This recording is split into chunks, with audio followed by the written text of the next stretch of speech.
दरअसल आज जलील इसलिए हो रहे हो कि हुजूर का एहतराम नहीं कर पा रहे, हुजूर की इज्जत नहीं कर पा रहे। जब तक मुसलमान रसूलुल्लाह की इज्जत करता था, जब तक मुसलमान अपने नबी से इश्क करता था, उस वक्त तक वो खुद इज्जतदार था, वो खुद उसको वकार मिला हुआ था। लेकिन जब से मुस्तफा जाने रहमत सल्लल्लाहु अलैहि वसल्लम की मोहब्बत से दूर हुआ, इश्क मुस्तफा से दूर हुआ, उसके बाद से हालात क्या हो गए देख रहे हैं। अल्लाह अकबर। हालात का रोना रोने की से क्या फायदा, आप हमसे ज्यादा हालात जानते हैं। लेकिन एक बात आप कहेंगे, आप कैसी बात कर रहे हैं, क्या हम आशिक रसूल नहीं? मैं कहता हूं आपके इश्क मुस्तफा पर मुझे कोई शक नहीं, मैं तो इतना समझता हूं आप मुझसे बेहतर आशिक रसूल हैं। लेकिन मैं ये सवाल जरूर आपके सर पर रख करके आगे बढ़ना चाहता हूं। याद रखना, जो आशिक होता है वो महबूब के दिल को कभी तकलीफ नहीं पहुंचाता, जो आशिक होता है वो महबूब के दिल को कभी अज़ियत नहीं पहुंचाता। अल्लाह अकबर। फकी अबू लैस समरकंदी रदी अल्लाह ताला अन्हु अपनी किताब में लिखते हैं कि सैयदना फारूक आजम फरमाते हैं, तुम गुनाह कोई करो, छोटा करो या बड़ा करो, उससे रसूलुल्लाह का दिल दुखता है। हुजूर अलैहिस्सलाम कब्र अनवर में रंजीदा होते हैं। इस हजारों के मजमे में इश्क मुस्तफा का दावा करने वालों से पूछना चाहता हूँ, गुनाह सगीरा करो या गुनाह कबीरा करो, कब्र अनवर में मुस्तफा जाने रहमत रंजीदा होते हैं। क्या ख्याल है ऐ आशिकाने रसूल कहलाने पे फख्र करने वालों, जब तुम्हारे चेहरे की दाढ़ियां गठरों में पड़ती होगी, उस वक्त रसूलुल्लाह के दिल पे क्या गुजरती होगी? जब तुम किसी औरत पर पाप की नजर डालते होंगे, उस वक्त रसूलुल्लाह के दिल पे क्या गुजरती होगी? जब तुम अपने माँ बाप को, बूढ़े माँ बाप को अपने घर से निकालते होंगे और तुम्हारे माँ बाप कभी रोडों पर, कभी मस्जिदों के सीने पर किसी के आगे हाथ फैला करके भीख मांगते होंगे, उस वक्त रसूलुल्लाह के दिल पे क्या गुजरती होगी? फज्र की नमाज में नरम नरम गद्दों पर जब तुम मस्जिदों को वीरान करते होंगे, उस वक्त मेरे आका के दिल पर क्या गुजरती होगी? और बड़ी माजरत के साथ नरम नरम गद्दों पे लेट करके जब तुम जिना की फिल्में देखते होंगे, उस वक्त अल्लाह के रसूल के दिल पे क्या गुजरती होगी? लोग कहते हैं मौलाना हमारे साथ ऐसा क्यों हो रहा है? मैं कहता हूँ सिर्फ एक वजह है, जो कौम कब्र में मुस्तफा जाने रहमत को गमगीन कर दे, अल्लाह के रसूल को रंजीदा कर दे, हुजूर को दुखी कर दे, वो कौम घरों में सुख चैन से कैसे रह सकती है? याद रखना, जब तक मुस्तफा जाने रहमत को खुश करते रहे, खुशियां तुम्हारी कनीज़ें बनकर तुम्हारे पीछे पीछे चलती रही। जब से रसूलुल्लाह को रंजीदा कर रहे हो, खुशियों के लिए दर दर के मोहताज हो गए, दर दर के भिखारी हो गए। क्या समझते हो कौन खुशियां देगा? खुशियां देगा जो खुद खुशियों के लिए मोहताज है, वो खुशियां देंगे। बेशक बेशक। आप सियासी लीडरों के दरवाजे पे खुशियों की भीख मांग रहे हो, आप अदाकारों के दरवाजों पे खुशियों की भीख मांग रहे हो। उनकी पर्सनल लाइफ में झांक के देखो, वो खुद खुश नहीं है। नींद की 4-4 गोलियां खाकर भी उनको सुकून की नींद नहीं आती। जो अपनी सुकून की नींद न ला सके, वो तुम्हें क्या खुशियां देंगे? उनका जाहिर देख करके मत तरसो, मत बेचैन हो।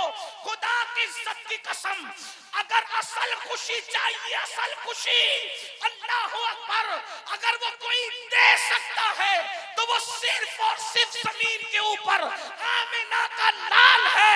मेरे इमाम कहते हैं, जिसकी तस्कीन से रोते हुए हंस पड़े, उस तबस्सुम की आदत पे लाखों जिंदाबाद जिंदाबाद। माशाअल्लाह या रसूल अल्लाह, या रसूल अल्लाह, जिंदाबाद जिंदाबाद जिंदाबाद। नींद की गोलियां खाकर भी बेचैन रहने वालों से तुम खुशियों के तलबगार हो। सुनो, हुजूर से वफा वो चीज है जो कब्र में भी तुम्हें सुकून से सुला दे। बेशक हक है, जो कब्र में भी तुम्हें सुकून से सुला देगी। मेरे इमाम कहते हैं, खाक होकर इश्क में, खाक होकर इश्क में आराम से सोना मिला, जान की इक्सीर है उल्फत रसूलुल्लाह। वाह वाह वाह, जिंदाबाद जिंदाबाद। हुजूर से सच्चा इश्क तो करके हमने बेशक। इश्क की बातें की है, इश्क किया कितना। जी। अगर हम आशिक होते वाकई, अगर हम वाकई आशिक होते तो हमारे मोहल्लों की मस्जिदें वीरान न होती। हक है बेशक। जलसा गाह को आबाद करके मस्जिदों को वीरान करने वालों, अल्लाह जलसे गाह आबाद होकर इनकलाब नहीं आएगा। जी। मस्जिदें, बल्कि एक बात कहूं, बुरा मत मानना, और मैं वल्लाह किसी को भी टारगेट करके तकरीर करने को हराम समझता हूं, मैं किसी को टारगेट करके नहीं कह रहा हूं, लेकिन एक जुमला याद रखना, अगर मुसलमानों ने मस्जिदें भर दी होती तो हमें जेल भरो तहरीक चलाने की जरूरत न पड़ती। हाँ हाँ हाँ, क्या बात है सैयद साहब, जिंदाबाद जिंदाबाद। हमें इस वक्त मस्जिदें भरने की जरूरत है, बेशक बेशक। क्योंकि मस्जिद भरोगे तो फिर मस्जिद भरने का अंदाज ही कुछ और होगा।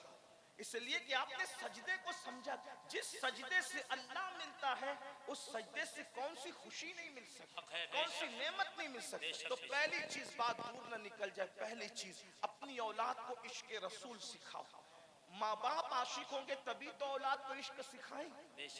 जब माँ बाप खुद हीरो हीरोइन के चक्कर में उलझे होंगे, फिल्मी अदाकारों के चक्कर में उलझे होंगे, उनके मोबाइल के स्क्रीन पर जब 2.5 साल का बच्चा हीरो और नचनिया की तस्वीर देखेगा तो उसके दिल में इश्क किसका पैदा होगा? आप मुझे बताएं, आप अपने मोबाइल चेक तो करें जरा, किसी के मोबाइल के ऊपर हीरो है, किसी के अंदर हीरो है तो सही, बड़ी माजरत के साथ। और इतने मुश्किल जो पासवर्ड लगा के रखते हो ना, इसीलिए कि अंदर इतनी गंदगी भर रखी है कि आप सोचते हैं कि किसी को पता चल जाएगा तो हमारा क्या होगा। आपको लोगों का ख्याल है, आपको रब का ख्याल नहीं, अल्लाह का ख्याल नहीं है। इश्क मुस्तफा, तो बात समेटते हुए अर्ज करूं, कैसे सिखाएं इश्क? देखो, इश्क सिखाने के, अब पहली बात आपको ये कहूं, कुछ लोगों को खतरा है कि मदरसे नफरत सिखाते हैं। मैं कहता हूं कि मदरसे में कभी नफरत सिखा ही नहीं जा सकती, बेशक हक है। क्योंकि हमारे मदरसों की बुनियाद इश्क पर है, और जिस मदरसे की बुनियाद इश्क पर न हो वो इमारत तो कहलाने का हकदार है, लेकिन मदरसा कहलाने का हकदार नहीं। जी हजरत, फिर वो बेशक। कोई भी हो, बेशक, अच्छी तरह याद रखना, इसलिए कि हमारे यहाँ इश्क को अव्वलियत दी जाती है।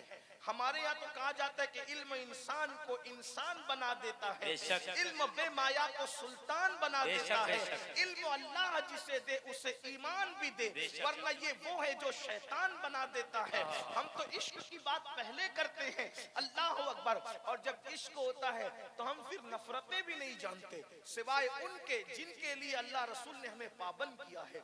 मेरे आका अलैहिस्सलातु व तस्लीम के प्यारे दीवानों, आइए इश्क औलाद को कैसे सिखाया जाता है। जब अपने बच्चों को खाना खिलाओ, अपने बच्चों को बिस्तर पे लेटाओ, तो उनको कुत्ते बिल्ली की कहानी सुनाने की बजाय, कार्टूनों की कहानी सुनाने की बजाय, बादशाहों की कहानियां सुनाने की बजाय उनको रसूलुल्लाह की जिंदगी बताओ। आका अलैहिस्सलाम का हुस्न क्या था, हुजूर के मोजज़ात क्या थे, हुजूर की जिंदगी क्या थी। आपको बताऊं, जिंदगी हुजूर की इतनी दिलचस्प है, इतनी दिलचस्प है मेरे आका की जिंदगी, बच्चे भी सुनते हैं तो खिल जाते हैं, बड़े भी सुनते हैं तो उनको मजा आ जाता है, बूढ़े भी सुनते हैं तो उनको करार मिल जाता है। वो एक अलग सा उन्वान है, कभी हम उस पर सीरत पर गुफ्तगू कर सकते हैं, लेकिन यहाँ वक्त में इतनी गुंजाइश नहीं। मैं जल्दी से अपने उन्वान की तरफ आना चाहता हूँ, अल्लाह अकबर। लेकिन इश्क सिखाएं कैसे? माएँ और बहनें यहाँ पर मौजूद हैं, मैं अपनी बहनों की भी तवज्जो चाहता हूँ। मेरी बहनों, जब तुम खुद सीरियल में डूबी रहोगी और बच्चा दूध पीते पीते सीरियल देखने वाली माँ का दूध पिएगा, तो वो आशिक रसूल कैसे बनेगा, वो इनकलाबी कैसे बनेगा, उसके अंदर दीनी गैरत कैसे पैदा होगी, दीनी हमीयत कैसे पैदा होगी। वो माएँ हैं, अल्लाह अकबर। ओहद का मैदान सजने को है, ओहद का मैदान सजने को है। अल्लाह के रसूल सल्लल्लाहु अलैहि वसल्लम ने सैयदना बिलाल से कहा, बिलाल जाओ और मदीने की गलियों में ऐलान कर दो, रोने वालों मुसल्ले पर रोने का वक्त नहीं, सोने वालों सोने का वक्त नहीं, चलो अल्लाह अकबर, मक्के के लोग आ गए हैं हमला करने के लिए और हमें मैदान ओहुद जाना है। अल्लाह अल्लाह, और जान की नजरें लेकर जाना है, जान कुर्बान करने जाना है। सैयदना बिलाल रात की तारीकी में निकलते हैं, ऐलान करते हैं, ऐलान करते करते घूम रहे हैं। बहनों की खास तवज्जो, अल्लाह अकबर, बिलाल हबशी तो ऐलान कर रहे थे, ऐलान करने वाले को पता नहीं होता कि मैं गुजर किधर से रहा हूं। जाहिरी तौर पर तो यही है। अल्लाह अल्लाह, एक बेवा औरत जिसकी गोद उजड़ चुकी थी, जिसका सुहाग उजड़ चुका था, जिसका पूरा घर लुट चुका था, एक नन्ना सा 4-5 साल का बच्चा उसके घर में मौजूद था, बाकी कुछ मौजूद न था। वो बिस्तर पर सो रही थी। ऐसे आलम में बिलाल हबशी की आवाज उसके कानों से टकराई, रोने वालों रोने का वक्त नहीं, मुसल्ले पे रोने का वक्त नहीं, सोने वालों बिस्तरों पे सोने का वक्त नहीं, चलो चलो जान की नजरें लेकर अल्लाह के रसूल तुम्हें तलब फरमा रहे हैं। वो खातून उठ बैठी, रोने लगी, या अल्लाह कैसा इम्तिहान है, देने वाला आज तलब कर रहा है, जिसने सब कुछ दिया है आज वो जाने की नजरें तलब कर रहा है। अल्लाह मैं तेरे महबूब को दे क्या सकती हूँ, मैं तेरे महबूब को पेश क्या कर सकती हूँ। अल्लाह अकबर, शौहर तो शहीद हो चुके हैं, बेटा बड़ा था वो भी शहीद हो चुका है, एक नन्ही सी जान घर में है, अब मैं महबूब को दूं क्या, मैं हबीब को दूं क्या। देखो उन औरतों के ख्यालात। आज अगर अल्लाह अकबर कोई चंदा तलब करे तो औरतें कहती है, अरे मेरे शौहर तो बहुत चंदा देते, मैंने देने की क्या जरूरत है, मैंने दिन के नाम पे क्या देना, शौहर दे देते मेरा काम बन जाता है। मेरी बहन, शौहर ने दे दिया, शौहर का काम बना है, तू कब जन्नती होगी, तू जन्नत की तरफ कब आएगी। उन औरतों के हौसले देखो। अल्लाह अकबर, उठ बैठी, हुजूर को पेश क्या करूं, और इस तसव्वुर में रोने लगी। अल्लाह अल्लाह, उस खातून को रोना क्यों आ रहा है, शौहर की याद पे नहीं, बच्चे की याद पे नहीं, हालात पर नहीं, जेवरात पर नहीं, लिबास पर नहीं, बल्कि उसको रोना आ रहा है। हुजूर ने तलब किया है, पेश क्या करूं। रोते रोते उसकी हिचकियां बन गई। जब हिचकियां बंदी है तो नन्ना सा बच्चा जो सो रहा था माँ की बगल में उठ बैठा और माँ से पूछते, अम्मी क्यों रो रही हो, क्या तुम्हें बाबा की याद ने सताया है। नन्हे से बच्चे ने जब बाप का जिक्र किया तो माँ ने सर पे हाथ फेरते कहा, मेरी जान, मेरे दर्द को तू समझ नहीं सकता, तू सो जा मेरे बेटे। अल्लाह अकबर, लेकिन वो माँ की तरबियत थी। 4-5 साल की उम्र गिल्ली डंडा खेलने की उम्र होती है, लेकिन आज तो अल्लाह अकबर 4-5 साल की उम्र मोबाइल में गेम और कार्टून की उम्र होती है। मगर वो बच्चे की तरबियत उस माँ ने क्या की थी कि नन्हे से बच्चे को माँ कहती है, मेरे बेटे तू मेरे दर्द को समझ नहीं सकता, सो जा। तो नन्हा सा बच्चा माँ को कहता है, माँ ये कैसे हो सकता है कि मेरी माँ रोती रहे और मैं सोता रहूं। माँ मैं नहीं सो सकता जब तक कि तुम रोती रहो। बताओ ना अम्मी, तुम्हारा दर्द क्या है, तुम्हारी तकलीफ क्या है, तुम क्यों रो रही हो। अल्लाह अकबर। नारे तकबीर, नारे तकबीर, नारे रिसाला, मजहबे इस्लाम, मजहबे इस्लाम, मसलके आला हजरत, फैजाने आला हजरत, इस्लाही मुआशरा कॉन्फ्रेंस, जश्न दस्तार बंदी, मदरसा जमाले मुस्तफा बिलासपुर, हुजूर सैयद साजिद मियां साहिब किबला, सादाते टांडा शरीफ, सादाते टांडा शरीफ, सादाते टांडा शरीफ, हुजूर सैयद साजिद मियां साहिब किबला, हुजूर सैयद अमीरुल कादरी साहिब किबला, हुजूर सैयद सलीम मियां साहिब किबला, हुजूर सैयद फरमान मियां साहिब किबला।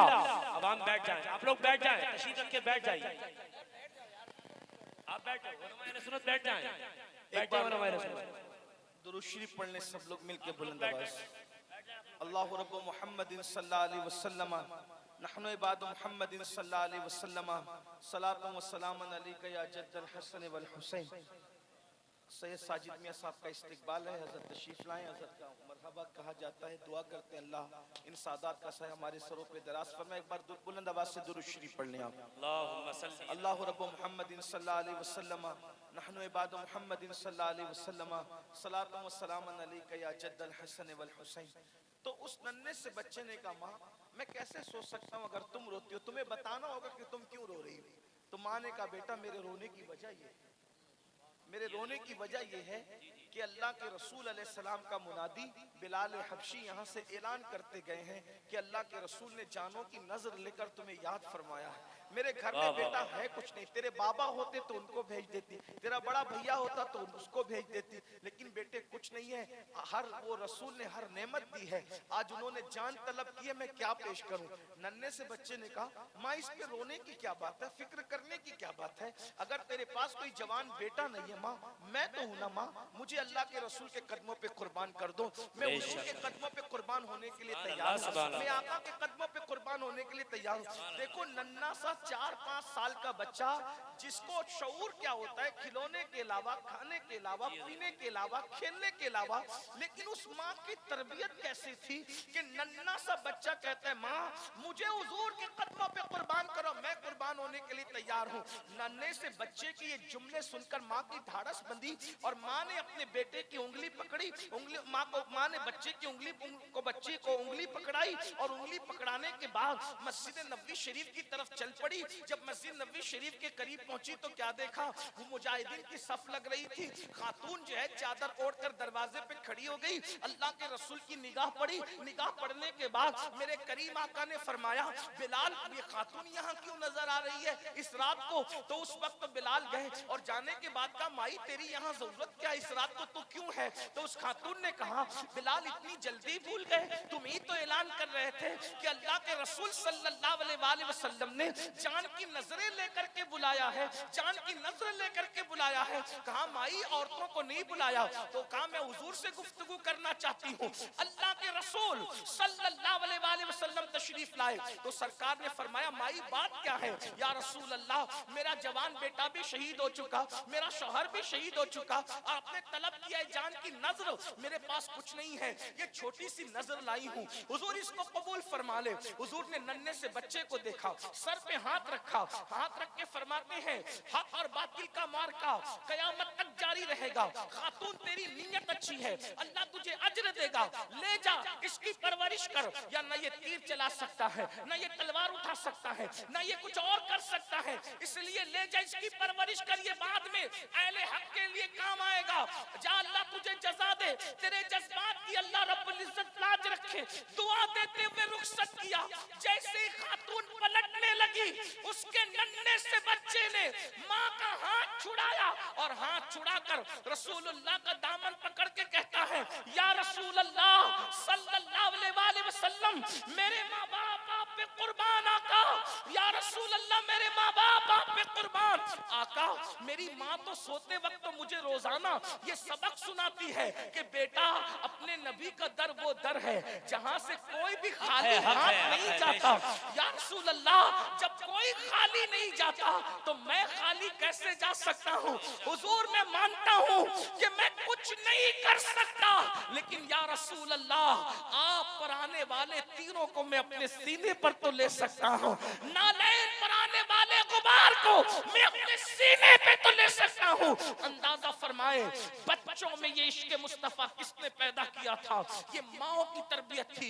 इर्तिदाद के फितने से, गुनाहों के फितने से, जराइम के फितने से बचाना है, इश्क मुस्तफा पैदा करना होगा। पहली चीज इश्क रसूल, दूसरी चीज मेरे आका अलैहि सलाम फरमाते हैं मेरी अहले बैत की मोहब्बत अपनी औलाद के दिल में पैदा करो, मेरी आल की मोहब्बत अपनी औलाद के दिल में पैदा करो। अल्लाह अकबर। आल की मोहब्बत क्यों पैदा की जा रही है, उसकी बहुत सारी वजूहात में से एक वजह ये भी हो सकती है कि ईमान आएगा इश्क रसूल से और ईमान बचेगा इश्क आले रसूल से। अल्लाह अकबर। अहले बैत की मोहब्बत की बरकत से अल्लाह अकबर ईमान को तहफ्फुज नसीब होगा। और एक बात आपको कहूँ, खास तौर पर मैदान करबला में इमाम ने क्या कुर्बानी पेश की है और हमें बताया। एक तरफ हम शबीए पैगंबर अली अकबर जैसा बेटा है और एक तरफ अल्लाह का दीन है और दीन तकाजा करता है या मुझे बचा लो या हम शबीए पैगंबर अली अकबर को बचा लो। तो इमाम हुसैन बताते नजर आते हैं हजारों अली अकबर जैसे बेटे अल्लाह के दीन पे कुर्बान कर दूंगा मगर अल्लाह के दीन को मिटने नहीं। नारे तकबीर, नारे रिसालत, मज़हबे इस्लाम, मसलके आला हज़रत हुज़ूर सैयद अमीरुल कादरी साहिब क़िबला हुजूर सैयद सलीम मियां साहिब किबला। वाह वाह वाह। हर दौर में जब भी कोई इनकलाबी नजर आएगा तो उसका रिश्ता आपको कहीं ना कहीं करबला से जरूर नजर आएगा। मिसाल के तौर पर इसी हिंदुस्तान की सरजमीन पर, इस हिंदुस्तान की सरजमीन पर जब तन के गोरे मन के काले अंग्रेजों ने कब्जा कर लिया तो अंग्रेजों के खिलाफ सबसे पहले जिसने जिहाद का फतवा दिया, उस फतवा देने वाले को दुनिया अल्लामा फजल खैराबादी के नाम से जानती है। ये फजल खैराबादी कौन थे? इनका दिल का रिश्ता करबला से जुड़ा हुआ था। याद रखना, करबला हर दौर में इनकलाब के लिए राहें हमवार करती है। करबला जिस दिन सही तौर पर बयान होगा उस दिन हक का बोलबाला होगा। इसी मुरादाबाद जो आपके करीब में है, जिसने फांसी के फंदे पे नात लिखी थी, वो सैयद किफायत अली मुरादाबादी कौन था? वो भी तो करबला से मुताल्लिक। उसके बाद आप देख ले मुफ्ती सदरुद्दीन आज़ुर्दा को ले ले, और भी हमारे मुजाहिदीन आजादी जिन्होंने हिंदुस्तान की आजादी के लिए फांसी के फंदे चूमे थे, वो सब के सब करबला से ताल्लुक रखने वाले लोग थे। वो सब के सब नजफ से ताल्लुक रखने वाले लोग थे। वो सब के सब मदीना मुनव्वरा से ताल्लुक रखने वाले लोग थे। वो सब के सब बगदाद व अजमेर मोहल्ला के दीवाने थे। अल्लाह अकबर। दूसरे तो थे ही नहीं जो आजकल हीरो बने हुए हैं। अल्लाह अकबर। इसलिए कि 1857 के बाद सारा मामला खराब हुआ है। उससे पहले तो सबके सब मज़ारात पर जाने वाले थे, या रसूल अल्लाह कहने वाले थे। नात लिखने का इतना शौक था कि उन्होंने फांसी के फंदे पे भी नात। यहाँ शायर लोग मौजूद है, उलमा लोग मौजूद है। नात लिखने के लिए या शेर लिखने के लिए यकसुई चाहिए, ज़हनी सुकून चाहिए, अंदाजा फरमा इत्मीनान चाहिए। जब नात लिखी जाती है, सुकून हो तब लिखी जाती है, करार हो तब लिखी जाती है, तन्हाइयाँ हो तब लिखी जाती है। हड़बुम में कोई नात लिखता है, हंगामे में कोई नात। मेरे भाई, जलसे के हंगामे में जहन से मज़ामीन निकल जाते हैं मुकर्रिरों के। अंदाजा फरमाए, जलसे का हंगामा जहन का मजमून निकाल देता है तो वो हंगामा कितना बड़ा खतरनाक होगा कि सामने फांसी का फंदा लटका हुआ है और जान जाने वाली है। चंद लम्हों के मेहमान हैं और सैयद किफायत अली काफी मुरादाबादी से कहा जाता है, काफी कोई आखिरी ख्वाहिश हो तो पेश करो। तो आप कहते हैं आखिरी तमन्ना तो यही है, सारी जिंदगी जिसके गुन गाता रहा, आखिरी एक नात का इजाफा करके मैं दुनिया से चला जाऊं। फांसी का फंदा देखकर जो नात लिखता है और उसके बाद ना कोई अदबी गलती नजर आती है, ना कोई इश्क में कोई थोड़ा सा कमी नजर आती है। अल्लाह अकबर। फांसी के फंदे को देखकर भी सुकून कितना है काफी को। अल्लाह अकबर। कि उस नात को आज भी पढ़ो तो मजमे में हंगामा हो जाता है। ऐसा लगता है अदब और इश्क दोनों एक दूसरे के गले मिल रहे हैं, इश्क की मेराज हो रही है। और किस शान से लिखा, उर्दू अदब की तारीख पर एहसान कर दिया कहते हैं। और उसके बाद पैगाम भी दिया। एक नात है चंद अशार की, उसमें इश्क भी है, आखिरत भी है, चैलेंज भी है, पेशिन गोई भी है, सारी चीजें काफी ने समो दी है। कहते हैं कोई गुल बाकी रहेगा ना चमन रह जाएगा, कोई गुल बाकी रहेगा। ओ हमें मिटाने वाले अंग्रेजों, काफी कह रहे कोई गुल बाकी रहेगा ना चमन रह जाएगा, पर रसूलुल्लाह का दीने हसन रह जाएगा। अतरसो कम ख्वाब की पोशाक पे नाजा न हो, इस तने बेजान पर खाकी कफन रह जाएगा। हम सफीरों पाक में हैं, कोई दम का चहचहा, बुलबुलें उड़ जाएगी, सूना चमन रह जाएगा। जो पड़ेगा साहिबे लौलाक के ऊपर दुरूद, आग से महफूज उसका तन बदन रह जाएगा। कहते हैं नाम शाहाने जहां मिट जाएंगे लेकिन यहाँ, नाम शाहाने जहां मिट जाएंगे लेकिन यहाँ, हश्र तक नामो निशाने पंजतन रह जाएगा। हश्र तक नामो निशाने पंजतन रह जाएगा। और कहते सब फना हो जाएंगे, सब फना हो जाएंगे, सब फना हो जाएंगे। काफी वो लेकिन हश्र तक नाते हजरत का जबानों पर सुखन रहेगा। नारे तकबीर, नारे रिसाला, मजहबे इस्लाम, मसलके आला हजरत, हुजूर सैयद अमीरुल कादरी साहिब इमरा नात हजरत का जबानों पर सुखन रहे। जब ये नात सुनी है अंग्रेजों को गुस्सा आया, कहा इसको ऐसे नहीं मारेंगे, बड़ा आशिक बनता है, इसको ऐसे नहीं मारे। फिर कोयले को गर्म करके इस्तरी में रखा और इस्तरी में रखने के बाद काफी के बदन पर वो गरम गरम इस्तरियां चला दी गई। इधर इस्तरी चली और इतने पक्के आशिक थे, इस्तरी चलने पर भी कहते थे अगिस्ना या रसूल। किसी और को नहीं पुकारा, रे क्यों पुकारे किसी को? इसलिए कि औरों तक तो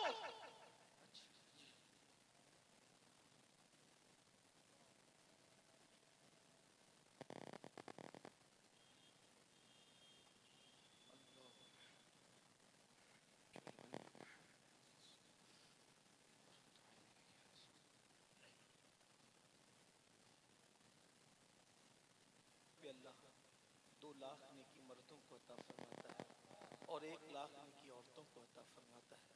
और अल्लाह ताला इतने ही गुनाहों को माफ़ फरमाता है।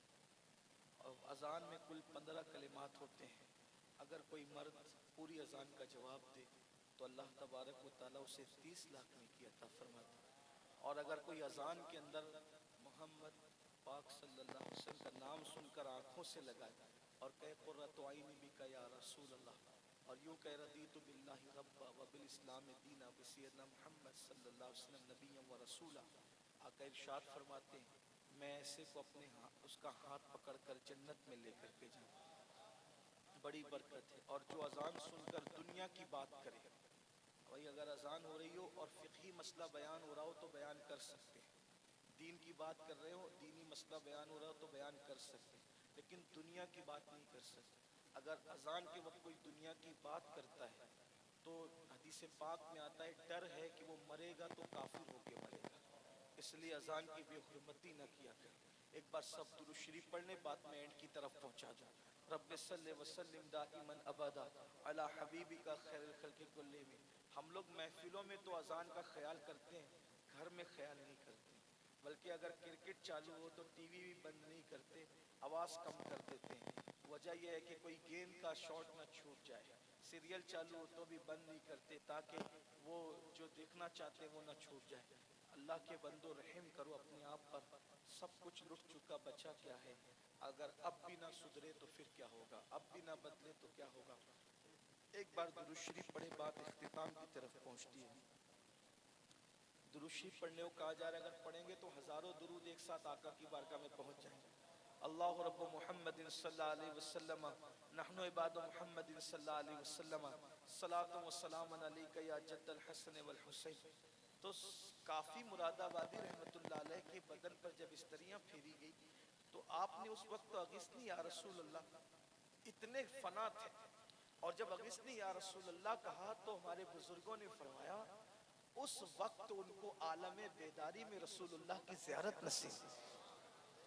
तब काफी ने कहा था रोते हुए या रसूल अल्लाह, अगर मुझे पहले पता होता कि इस मंजिल से गुजरने के बाद आपकी ज़ियारत होती तो मैं इतनी देर न करता, ये स्त्रियां मैं पहले फिरवा ले। इसलिए कि आका ये जान भी आपकी है, सब कुछ आपका, ये इश्क था। तो याद रखना, पहली चीज रसूलुल्लाह की मोहब्बत, दूसरी चीज आलुल बैत की मोहब्बत। और आलुल बैत की मोहब्बत सिर्फ माज़अल्लाह हाथ चूमने तक और नजर पेश करने तक नहीं, बल्कि वाकई सच्ची मोहब्बत जैसे इमाम अहमद रजा के दिल में थी। इमाम अहले सुन्नत, मैंने ऐसा आशिक अहले बैत कम ही देखा है जिसके घर बेटियां भी पैदा होती है तो नाम रखते हैं कनीज हसन, कनीज हुसैन, मुस्तफाई बेगम, मुर्तजाई बेगम। अंदाजा फरमाए, मैं नहीं समझता किसी के घर में ऐसे नाम हो। और बाप दादा यानी जिसकी असल भी नबी और आले नबी की आशिक है और जिसकी नस्ल भी नबी और आले नबी की आशिक है। अल्लाह अकबर। लेकिन बल्कि इमामुल मुतकल्लिमीन उनके वालिद अल्लामा नकी अली खान रहमतुल्लाह अलैह ऐसे फना थे इश्क अहले बैत और इश्क रसूल में। आप अपनी किताब में लिखते हैं कि जो रसूलुल्लाह की औलाद को देखकर एहतराम के लिए उठ के खड़ा ना हो, अल्लाह उस शख्स को ला इलाज बीमारी में मुब्तला फरमा दे। तफसीर अलम नशरा में आपने ये हदीस लिखी है कि जो हुजूर की आल की ताजीम के लिए खड़ा हो, अल्लाह उसको लाइलाज बीमारी में मुब्तला फरमा देगा। ये उन लोगों का हाल था। इमाम अहले सुन्नत की कैफियत ये थी, ईद की नमाज पढ़कर कभी अपने माँ बाप को पहले सलाम न किया, बल्कि सैयदों को ढूंढते थे, पहले उनको सलाम करके ईद की मुबारकबाद पेश करते थे, उसके बाद अपने माँ बाप को ईद की मुबारकबाद पेश करते थे। ऐसा आशिक रसूल हमारे दरमियान था। अल्लाह अकबर। हाँ क्या बल्कि है, अल्लाह अकबर। और उनके इश्क ने उनको बहुत बुलंद कर दिया, इतना बुलंद किया कि आज उनका नाम सुन्नियत की पहचान बन गया। और उनका हाल ये है कि सब उनसे जलने वालों के गुल हो गए चिराग, अहमद रजा की शम्मा फरोजा है आज भी।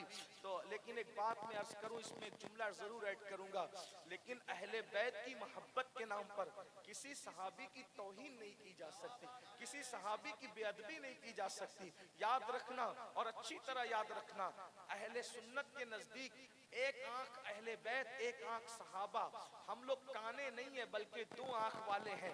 और एक दामन, एक हाथ में अहले बैत का दामन, एक हाथ में सहाबा का दामन। हम लोग लूंजे नहीं है बल्कि दो हाथ वाले हैं। और मेरे इमाम कहते हैं जिनकी दो आंखें और दो हाथ सलामत है, फिर उनका बेड़ा भी पार है। कहते हैं अहले सुन्नत का है बेड़ा पार, असहाबे हुजूर नज्म है और नाव है, इतरत रसूलुल्लाह की। कुछ लोग हमसे ये कहते हैं कि तुम लोग सैयद होकर सियादत को रुस्वा करते हो और फुला की तारीफ करते हो और फुला की तारीफ करते हो और सहाबा को पेश करते हो। हम कहते हैं हम पाबंद अपने बाप दादाओं के, हम जलसों के माहौल के पाबंद नहीं, हम लिफाफे के वजनी और हल्के होने के पाबंद नहीं, हम लोगों की खुशी और गम के पाबंद नहीं, हम अपने अस्लाफ के पाबंद है। मैं बस इतना जानना चाहता हूँ, जिनको रसूलुल्लाह ने माफ कर दिया, ला तसरीबा अलैकुमुल यौम फरमाकर, जिसको हुजूर माफ कर दें, उम्मती का हक बनता है कि वो उनका हिसाब किताब करेगा। जिनको इस्तिंजा की सुन्नतें नहीं पता, वो सहाबा का हिसाब करेंगे। अल्लाह अकबर। और एक बात मैं आपसे अर्ज जरूर करना चाहता हूँ, बुरा जिसको लगे वो दो रोटी घर जाके ज्यादा खाएं, लेकिन बात हमें आपकी रजा की नहीं, अल्लाह की रजा की है। एक बात अच्छी तरह याद रखना, जो इशारे किनाए में सहाबा की गुस्ताखी करेगा, ना उसका फर्ज कबूल किया जाएगा ना उसका नफल कबूल किया जाएगा। इसको अच्छी तरह याद रखिएगा। और ये भी याद रखिएगा, आका ने जिसको माफ कर दिया है, हम उसके बारे में कुछ नहीं कह सकते। अब अगर आप कुछ कहना चाहते हैं तो इसका मतलब ये है, हुजूर जिसको माफ कर रहे हैं आप उसको माफ नहीं कर रहे हैं, तो इसका क्या मतलब हुआ कि आप अपने नबी से आगे बढ़ना चाहते हैं, आप अपने नबी पर अपनी मर्जी को मुसल्लत करना चाहते हैं। फिर आप कहते हैं नहीं वो तो रहमतुल लिल आलमीन थे। बिल्कुल वो रहमतुल लिल आलमीन थे, लेकिन हुजूर अलैहिस्सलातु व तस्लीम की मर्जी पर, अल्लाह अकबर, जब कुरान मुकद्दस जब वो रजा का इजहार करता है तो हम कौन होते हैं नाराजगी का इजहार करने वाले। और याद रखना, जिनके अपने खुद के कुरान मुकद्दस के हवाले से मखारिज दुरुस्त नहीं है, जो कुरान की 4 आयतें सही नहीं पढ़ सकते, वो सहाबा के बारे में बातें करते हैं। जो सिहाए सित्ता भी मखरज से नहीं कह सकते, वो लोग सहाबा के बारे में बातें करते हैं। नहीं नहीं, एक बात आपको कहूँ, बहुत प्यारी बात। कहते हैं कुछ लोग कहते हैं हम कादरी हैं फिर भी हम ऐसा करेंगे, हम चिश्ती हैं फिर भी हम ऐसा करेंगे। मैंने कहा अगर कोई ये कह दे कि गौस पाक के मुरीद तो बिगड़ गए थे, गौस पाक के मुरीद तो बिगड़ गए थे, तो ये उलमा भी मेरा साथ नहीं देंगे और आप भी मेरा साथ नहीं देंगे। और वैसे मुझे ये कहना भी नहीं है, क्योंकि मैं तो कट्टर और मुतासिब किस्म का कादरी हूँ।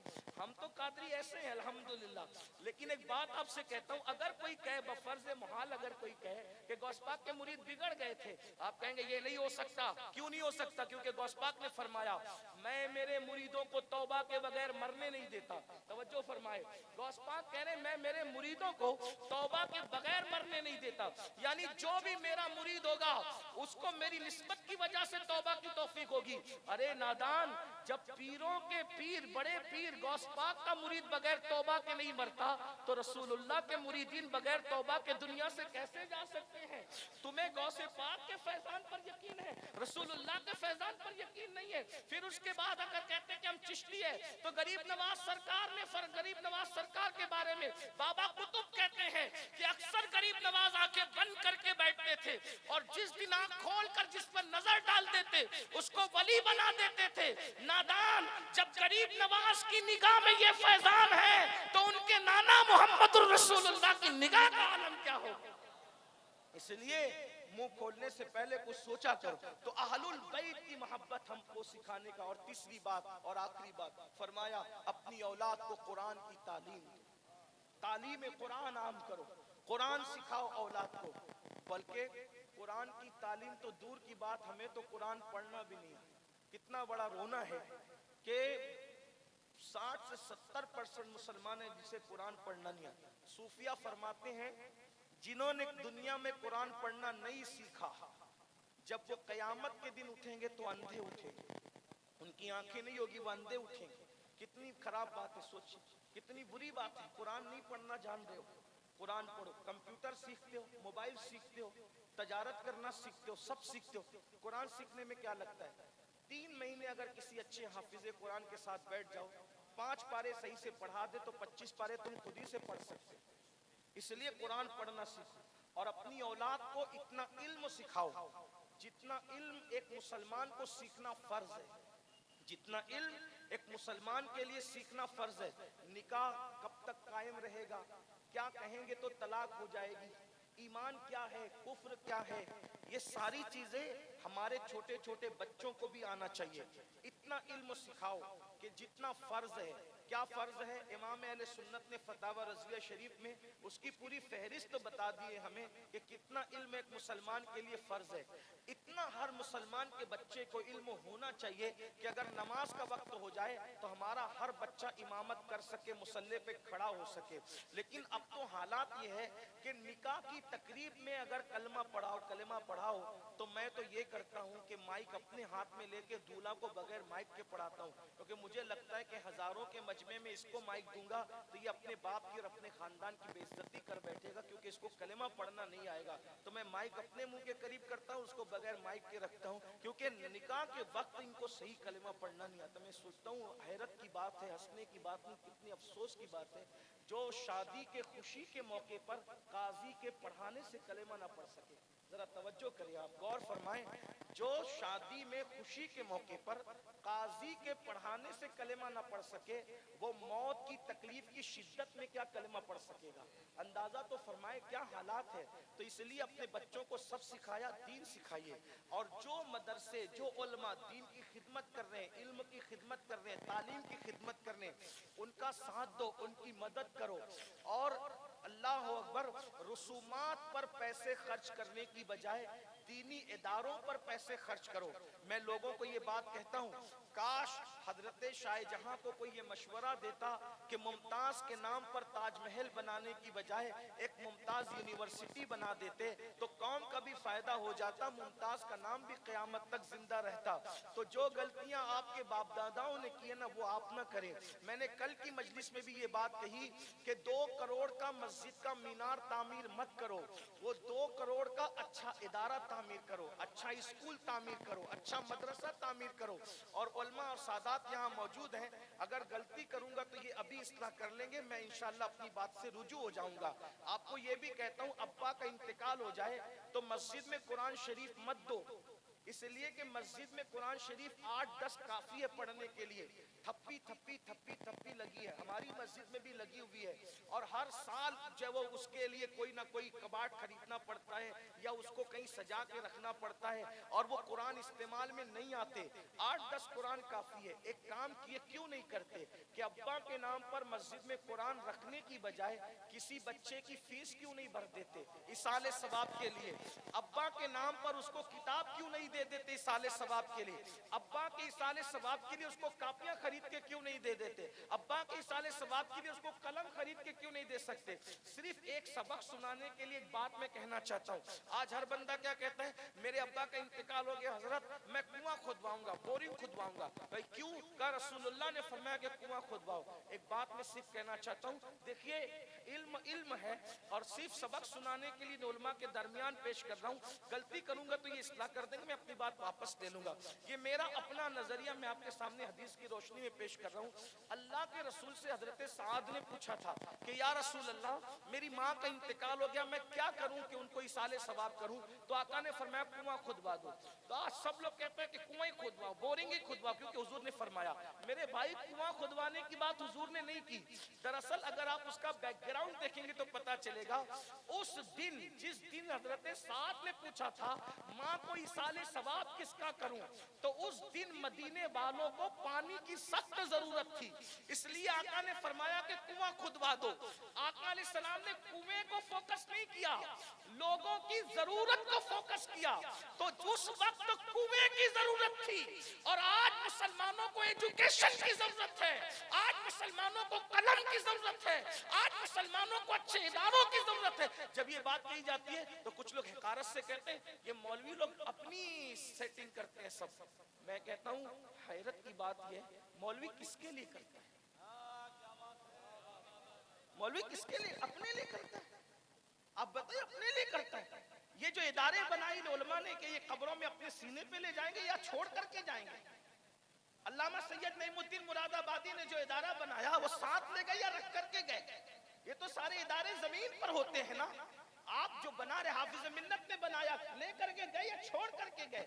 आज ये उलमा, एक बात याद रखना, मदारिस के दुश्मनों, अगर ये मदरसे खत्म हो जाएंगे तो तुम्हें अच्छे इमाम नहीं मिल सकते। और देख लो, वहां जहां मदरसों की अहमियत नहीं है वहां जुमा पढ़ाने की सलाहियत वाले इमाम मौजूद नहीं। आप क्या समझते? उलमा की कद्र करो। उलमा को तुम दो कौड़ी का मौलवी कह करके उसको जलील करते, ये भी एक बहुत बड़ा फितना है कि कौम को उलमा से दूर करो। इसलिए कि जिस दिन उलमा से कौम को दूर कर दिया जाएगा उस दिन उनका ईमान छीनना आसान हो जाएगा। ये भी बहुत बड़ी साजिश है। इमाम ने लिखा फतावा रज़विया शरीफ में कि आलिम की तौहीन इंसान को कुफ्र तक ले जाती है। आप क्या समझ रहे हो? सरकार गरीब नवाज ने अपने मलफूज में फरमाया, एक शख्स मरा, किबले की तरफ उसका रुख नहीं होता था कब्र में, तो लोगों ने बहुत कोशिश की तो किसी साहिब कश्फ ने कहा इसका मुंह कभी किबले की तरफ नहीं हो सकता, क्योंकि जब ये जिंदा था उलमा को देखता था तो घमंड की वजह से मुंह फेर लेता था। इसने उलमा से मुंह फेर लिया जीते जी, मरने के बाद अल्लाह ने किबले से इसका मुंह फेर दिया। इसलिए उलमा की इज्जत करो, उलमा का एहतराम करो। लेकिन मैं अपने उलमा की तो कोई इस्लाह नहीं कर सकता, लेकिन उनका छोटा भाई होने की, जूतियां बरदार होने की वजह से एक बात जरूर कहता हूँ, हमारे अंदर भी वकार फजल खैराबादी सा होना चाहिए, किफायत अली मुरादाबादी सा होना चाहिए, मुफ्ती सदरुद्दीन आजुर्दा सा होना चाहिए। जिस वक्त तो फजल खैराबादी को कहा था ना अंग्रेज जज ने, वो शागिर्द था हजरत का, लेकिन हजरत पे मुकद्दमा चल गया, तो उसने कहा था हजरत आपसे प्यार है, एक बार कह दो कि ये फतवा जिस फजल हक ने लिखा है वो फजल हक मैं नहीं हूँ, वो कोई और है, मैं आपकी जान बचा लूंगा। फजल खैराबादी ने कहा था मैं जान तो बचा लूंगा लेकिन एक दिन मौत जरूर आना है।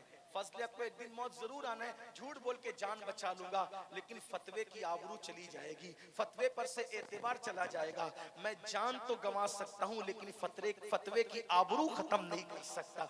ये वो लोग थे। और एक बात आई जो तलबा की दस्तारबंदी, आज उनसे भी गुजारिश करता हूँ, अपने होलिये को कभी बदनाम मत होने देना, याद रखना, वरना इस होलिये में हर आदमी की बेइज्जती हो। देखो कोट पहनने वाले की सब इज्जत करते हैं, लेकिन जुब्बा पहनने वाले को आता देख करके लोग दाएं बाएं आंखें कर लेते। क्यों? क्योंकि हमने कहीं ना कहीं होलिये को बदनाम किया। दो चार लोग बदनाम करते हैं, पूरी कौम बदनाम होती है। बड़ा मशहूर वाकया है हजरत सैयदना इमाम बुखारी रहमतुल्लाह अलैह का। तालिबे इल्म थे आप और आपके पास उस वक्त 1000 दिरहम मौजूद। थोड़ा सुन लो, खत्म करना। देखिए वीडियो ही अहम है कितनी,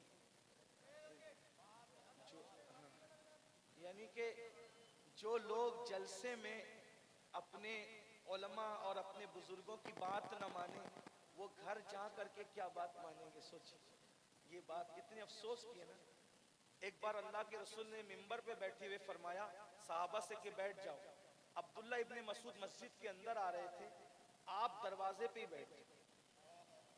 लोगों ने कहा आप दरवाजे पे बैठ गए, कहा मुझे इससे कोई मतलब नहीं, मैं कहाँ बैठा, मेरे महबूब ने फरमा दिया मैं बैठ। उलमा नायबीन रसूल मानते हो, फिर उसके बाद भी आप क्या करते? अल्लाह रहम फरमाए। बहरहाल बात खत्म कर रहा हूँ। इमाम बुखारी का बचपना था, तालिब इल्मी का दौर था। 1000 दिरहम उनके घर से उनको मिले थे। आप वो 1000 दिरहम लेकर चले। दोस्तों जो चोर लोग होते हैं ना, चोर लोग, जैसे आप कहीं जाएंगे और जो पॉकेट मार लोग होते हैं वो जेब को देखकर अंदाजा कर लेते हैं कि होगा कितना, वो जल्दी वो धोखा नहीं खाते। आदमी देख के अंदाजा कर लेते हैं इसके पास कितना होगा, थैली देख के अंदाजा कर लेते हैं। तो चोर लोग बड़े माहिर, हर आदमी अपनी फील्ड में माहिर होता है, उसको समझता है सब कुछ।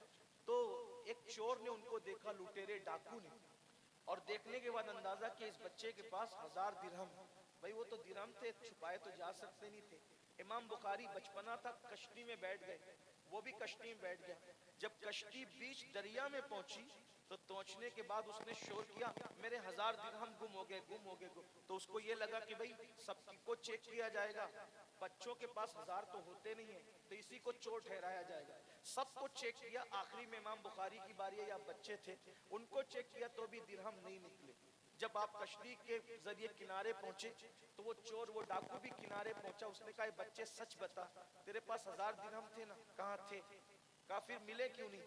कहा मैंने जब तूने चोरी की बात की ना तो मैंने दरिया में डाल दिया 1000 दिरहम। 1000 दिरहम तूने दरिया में डाल दिया? कहाँ मुझे यकीन था कि तूने जो साजिश रची थी कि बच्चे को चेक करेंगे तो बच्चे के पास जब 1000 मिलेंगे तो चोरी का इल्जाम तो बच्चे पे आना है। तो कहा 1000 दिरहम कमाने कितनी मेहनत लगती है? कहा बात ये जरूर है कि मेहनत लगती है, लेकिन मैंने चूंकि उलमा का होलिया पहन रखा था ना, आलिमों का होलिये में मैं था, अगर मुझे चोरी का इल्जाम लग जाता तो वो कश्ती में बैठा हुआ कभी भी कोई बंदा इस होलिये वाले पर एतबार नहीं करता। मैंने लिबास का एतमाद बचाने के लिए 1000 दिरहम को खो दिया है। 1000 दिरहम तो मैं फिर कमा सकता हूँ, लेकिन मैं अगर आबरू चली जाती तो आबरू कब कमाता? तो उलमा अपना वकार मजबूत बना करके रखें। ऐसा नहीं कि कोई सेठ साहब का अगर सुसर बद मजहब हो तो हम उसका जनाजा उसके प्रेशर में आकर के पढ़ा दें, निकाह पढ़ा दे। नहीं, याद रखना अल्लाह की इज्जत की कसम, रज़्ज़ाक अल्लाह है, कादिर मुतलक है, और इज्जत उसके हाथ में। हजरत महबूब इलाही जब बादशाह कहता था कि मिलने आना चाहता हूँ, फरमाया मुझे तो तेरी मेजबानी के आदाब नहीं आते, इसलिए मैं तुझे आने नहीं दूंगा, और मैं इसलिए नहीं आऊंगा कि तेरे दरबार के आदाब मुझे नहीं आते, इसलिए तेरे यहाँ भी नहीं आऊंगा। और मैंने खानका के 2 दरवाजे इसीलिए बनाए हैं कि एक दरवाजे से तू आएगा, दूसरे दरवाजे से मैं चला जाऊंगा, मुझे तुमसे क्या काम।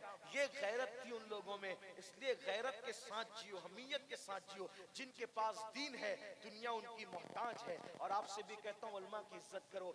आपके कान से में अजान से लेकर आपके अब्बा का निकाह पढ़ाने तक अगर कोई खिदमत अंजाम देता है तो यही उलमा है, जिनके बारे में पैसे आने के बाद तुम इन्हें 2 कौड़ी का मौलवी कहकर अपनी आखिरत बर्बाद करते हो। इसलिए उलमा पर तवज्जो दो, मदारिस पर तवज्जो दो। और आखिरी में ये भी आपसे कहता हूँ कि आप मुकर्रिर और नातखानों को तो बहुत नवाजते हो। जो इमाम, मैंने बार बार इस इलाके में कहा, जो इमाम पूरा महीना नमाज पढ़ाता है उसको क्या नवाजते हो? मैं लोगों से कहता हूँ अगर मुतवल्ली पगार नहीं बढ़ाता, तनख्वाह नहीं बढ़ाता, तो हर मुसलमान ये सोच ले कि मैं जुमा पढ़ने जाऊंगा तो हस्बे हैसियत इमाम साहब से मुसाफा करके उनको कोई नजर पेश कर दूंगा। कोई 50 देगा, कोई 100 देगा, तो जितना उनको मंथली नहीं मिलता ना, उससे ज्यादा जुमा के दिन नजराने में जमा हो जाएगा। और आलिम को देने से कम नहीं होगा, उलमा की खिदमत करने से कम नहीं होगा। इसलिए मेरी गुजारिश है, आप लोग हमें तो बहुत मोहब्बतों से नवाजते हो, 1 घंटे के लिए बुलाते हो, फ्लाइट से बुलाते हो, खिलाते हो, फूल भी डालते हो, हाथ भी चूमते हो, और आखिरी में इतनी सब खिदमत करके हाथ जोड़ के बोलते हो हजरत कोई गुस्ताखी होगी तो माफ करना। 1 घंटे के मेहमान के लिए इतनी इज्जत है। और जो महीने भर तक के आपकी गली कूचे में कभी पढ़ा रहा है, कभी अजान दे रहा है, कभी नमाज जनाजा पढ़ा रहा है, उसकी आपने क्या कदर की है। इसीलिए आपको बताऊं, अब आलिम लोग भी अपने बच्चों को आलिम नहीं बनाना चाह रहे हैं, क्योंकि वो जानते हैं जो दुख मैंने उठाए हैं मैं अपने बच्चों को उन दुख में क्यों डालूं। इसलिए ये हालात, अगर यही सूरत हाल रही तो आपको अच्छे इमाम नहीं मिलेंगे। और याद रखना, फिर आपको ऐसे लोग के पीछे नमाज पढ़नी पड़ेगी जिनको कुरान भी सही पढ़ना नहीं आता, जिनको इस्तिंजा भी सही नहीं, जिन्हें वुजू भी सही नहीं। इसलिए मदारिस को मजबूत करो। अभी हजरत अल्लामा मुफ्ती गुफरान साहब ने जो ऐलान किया कि 3रे मंजिले का काम हो रहा है, हम सब इस पे तवज्जो दें और सब तवज्जो दे करके इस काम को पूरा करने की कोशिश करें। अल्लाह ताला से दुआ करता हूँ कि अल्लाह आसान फरमाए। हाँ, इंशाअल्लाह आप कर दीजिए इसको। अगर आप हजरात में से कोई करना चाहता है तो अभी आप, बहुत खूबसूरत महफिल है, इधर सादात किराम, इधर माशाअल्लाह सुभान अल्लाह। अल्लामा मुफ्ती गुफरान साहब ने शुरू किया 11वीं की निस्बत से 11,000 सुभान अल्लाह, सुभान मुफ्ती अल्लाह। साहब की तरफ से हाफिज मोहम्मद समीर वाह, साहब वाह, की तरफ से 5,000 ईंटें माशाअल्लाह। सुभान अल्लाह। एक कलम और कापी वगैरह ले लें और लिख लें। और इसी तरह से मेरी गुजारिश है कि सिर्फ कोई एक ही इदारा नहीं, आशिकान रसूल की जितनी तंजीमें, जितनी तहरीकें, जितने इदारे काम कर रहे हैं, आप सबको सपोर्ट कीजिए, सबको आगे बढ़ाइए, ताकि दीन मजबूत रहेगा तो हम मजबूत रहेंगे। अल्लाह मजबूती नसीब फरमाए। सैयद अफरोज मियां साहब की तरफ से 11,000। मुझे भी आपने जितनी नजर पेश की है, ये सब मैं मदरसे की नजर कर देता हूं। सुभान अल्लाह, सुभान अल्लाह। नारे तकबीर, नारे रिसाला, मजहबे इस्लाम, मसलके आला हजरत हुजूर सैयद अमीरुल कादरी साहिब किबला, नारे तकबीर। ये हमारे भाई सैयद सलीम मियां साहब किबला की जानिब से 1,000 रुपए। ये सब ऐसे ही, ये जो पैसे है ना, ये पैसे खींचने वाले पैसे हैं, ये इनमें मकनातीसियत है, कशिश है। और कभी अल्लाह के यहाँ क्वांटिटी नहीं देखी जाती बल्कि क्वालिटी देखी जाती है।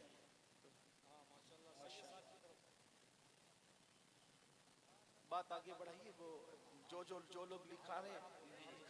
माशाअल्लाह, खुशी की बात यह है, आप देख रहे हैं 2,000 भाई। अरे वाह, एक कमरे के लिए मोहम्मद शान आलम, माशाअल्लाह, बहुत अच्छे नाम लिखते रहे फौरन, भूल मत जाना, एकदम तेजी के साथ लिखते रहे। और 11,000 रुपए माशाअल्लाह हमारे मौलाना मोहम्मद गुफरान साहिब किबला ने। मौलाना मेराज साहब भी 11,000 उन्होंने दिए। सब मौलाना लोग दे रहे हैं, अभी आप पीछे हैं, देखिए। सुभान अल्लाह, सुभान अल्लाह। मौलाना मेराज साहब ने 11,000 रुपए, सैयद अफरोज मियां साहब ने 11,000 रुपए, माशाअल्लाह। हमारे उलमा नवाज रहे, अब आम को देखते हम आगे बढ़ना चाहते हैं। अरे वाह, क्या बात है भाई अलीम साहब, पूरे हिंदुस्तान में तो अच्छी बात है, 10,000 रुपए दे रहे हैं।